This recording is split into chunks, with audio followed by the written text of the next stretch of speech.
સૌ વાલા મિત્રોને દુષ્યંત પાઠકના જય સિયારામ. એક નવા વિડીયોમાં આપની સેવામાં હાજર છું.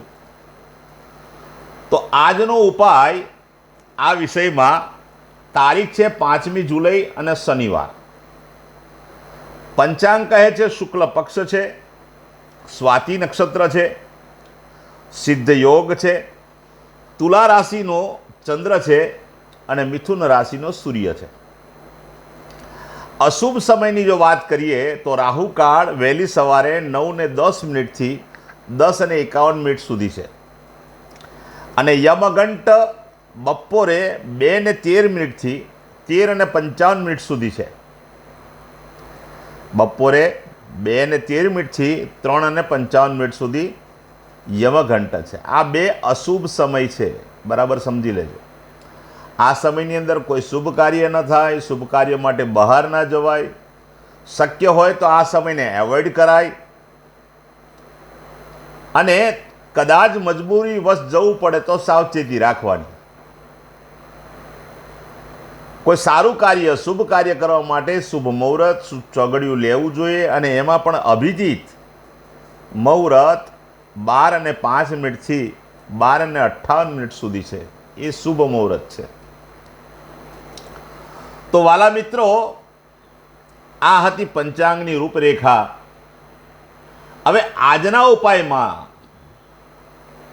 આજનો જે ઉપાય છે તેમાં વહેલી સવારે સ્નાન કરવા બેસો ત્યારે પાણીની ડોલમાં 1 ચમચી હળદર નાખી દેવાની છે.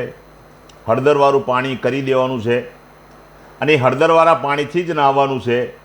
ત્યાર પછી શુદ્ધ પાણીથી તમે નહીં શકો.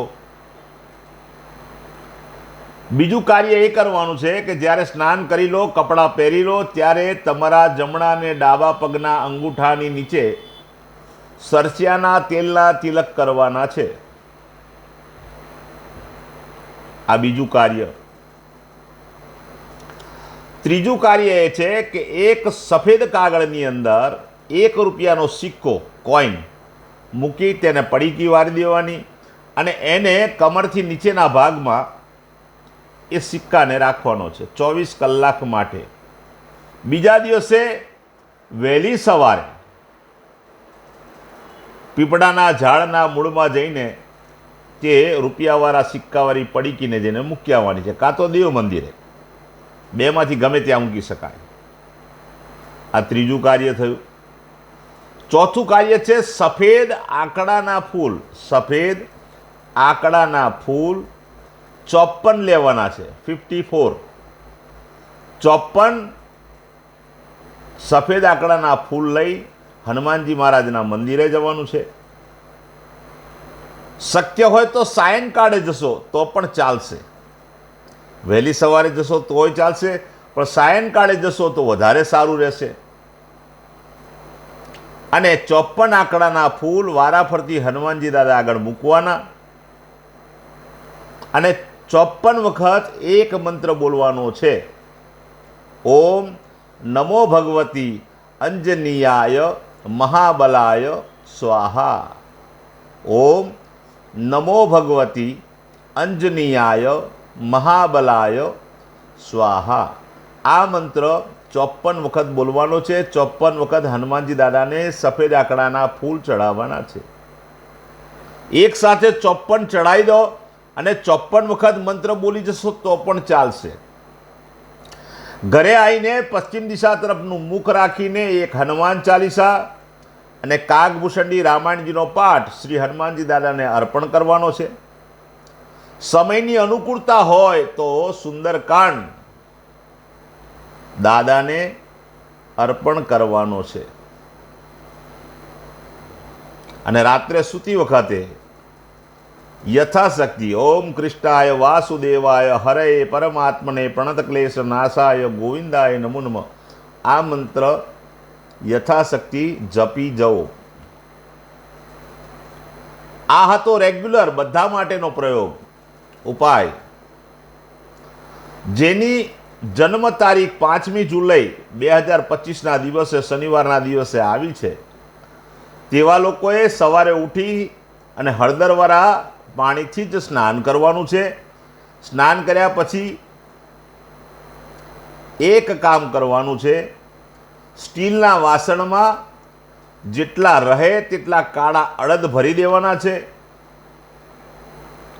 શનિદેવના મંદિરે અથવા હનુમાનજીના મંદિરે પાત્ર સાથે તે દાન કરવાના છે, કાળા અડદ.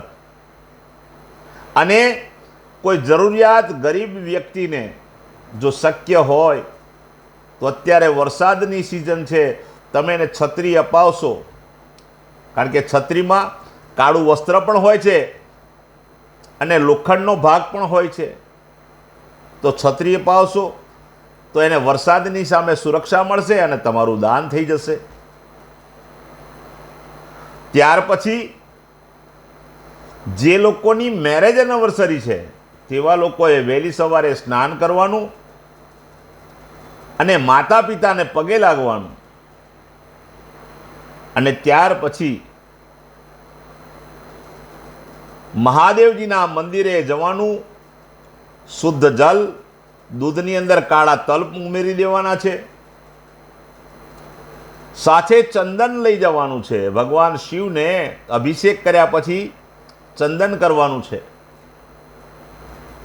અને મહાદેવના મંદિરથી ઘરે આવો પછી સંધ્યાકાળે કોઈ જરૂરિયાતમંદ વ્યક્તિને 2 દિવસ જમે તેટલું ભોજન દાન કરવાનું છે, અથવા 2 જરૂરિયાતમંદ વ્યક્તિને ભોજન આપવાનું છે. કર ભલા તો હો ભલા. આ શનિનો ન્યાય છે. કર ભલા તો હો ભલા. તો મારી નમ્ર વિનંતી, આ ઉપાય કરજો. આખું વર્ષ નિરંતર તમારું સારું જશે. તમારા ગ્રહો બેલેન્સ રહેશે. ભગવાનની તમારા પર કૃપા થશે અને તમે સુખી થશો. મારા વાલા, મારા બધા જ વિડીયો ફેસબુક, ઇન્સ્ટાગ્રામ અને યુટ્યુબ પર હોય છે. તમે વિડીયો જોવાનું તમારું રહી જાય તો ત્યાંથી સર્ચ કરજો, વિડીયો જોજો, ઉપાય કરજો, સુખી રહેજો. પણ એક વિનંતી મારી હૃદયથી, મારા વિડીયોને તમે શેર અવશ્ય કરો. તમારી પાસે સોશિયલ મીડિયાનું જે પ્લેટફોર્મ હોય, તમારી પાસે યુટ્યુબ હોય, ફેસબુક હોય, વોટ્સઅપ હોય, મારા વિડીયોને શેર અવશ્ય કરજો બાપ.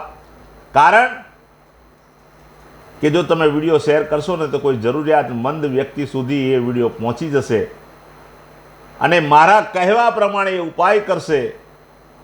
ભગવાનની એના પર કૃપા થશે તો સંઘર્ષ, દુઃખ, પીડા, ચિંતામાંથી એ મુક્તિ મેળવશે. એનો આશીર્વાદ તમને મળશે બાપ. મને તો મળશે જ, પણ તમને પણ મળશે. તો નવા વિડીયોમાં ફરીથી એકવાર મળીશું. આપ સૌને મારા જય સિયારામ.